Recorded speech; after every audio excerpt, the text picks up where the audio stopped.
Hey everybody, it's Gypsy, and tonight I would like to speak to you about a money saving tip, which is so very, very important at these times. And this one is about shampoo, washing your hair.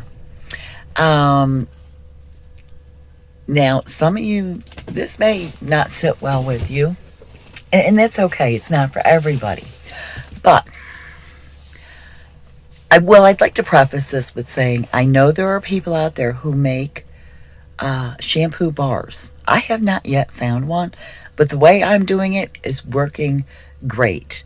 So I purchase my soap that I wash my hands, my face, take a shower with, locally from a local farm. Uh, the wife makes homemade goat milk soap, which I love. Well, I use it also to wash my hair. Now, this one, it's been used quite a bit. It's my favorite one that she makes. It's rose. She makes it with rose essential oil.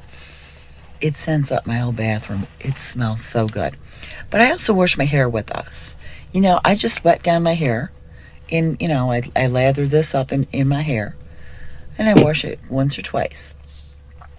And then what I do is afterwards, I do a vinegar rinse.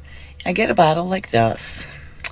Yeah, it's kind of hard. I fill it, I don't know, about a quarter with white distilled vinegar and the rest with water. So after I wash my hair with the soap and I rinse, I shake up the vinegar and water mixture and I spray it all over my hair and I rub it in and then I rinse that out very well. What that does is any soap residue that might be left in your hair, it'll get it out. It makes my hair really nice and soft and shiny too. I really like it. But that is a way to save money. You don't need to buy shampoo. You could just use, if you're using an all natural homemade soap, you could use it to wash your hair too. I do it all the time. I love the way the goat milk soap cleans my hair. It's wonderful. Now, another thing that some of you may think is disgusting, but it works well, is, I was a nomad for 3 years. Living in my travel trailer, I did not stay in RV parks. I dry camped, or they call it boondocking, on BLM land or forestry land. So you don't have hookups. So you have to go and get your own water. Power and water is at a premium.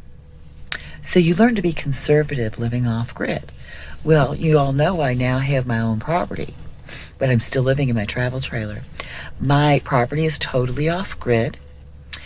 I do have some neighbors who do have electricity, but there is none going to my property. Even if there ever should be power to my property, I have no intention of going on grid.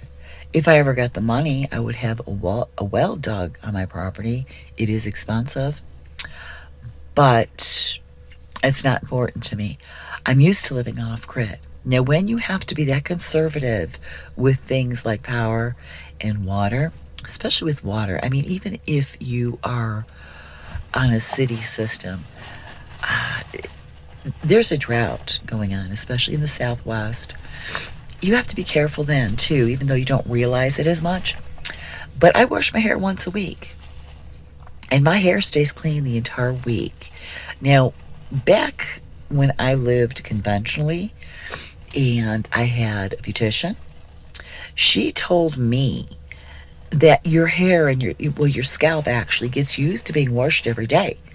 So within 24 hours, it's feeling oily and dirty again because your scalp is going, well, I'm going to be stripped of all my oils and stuff, so it starts creating more.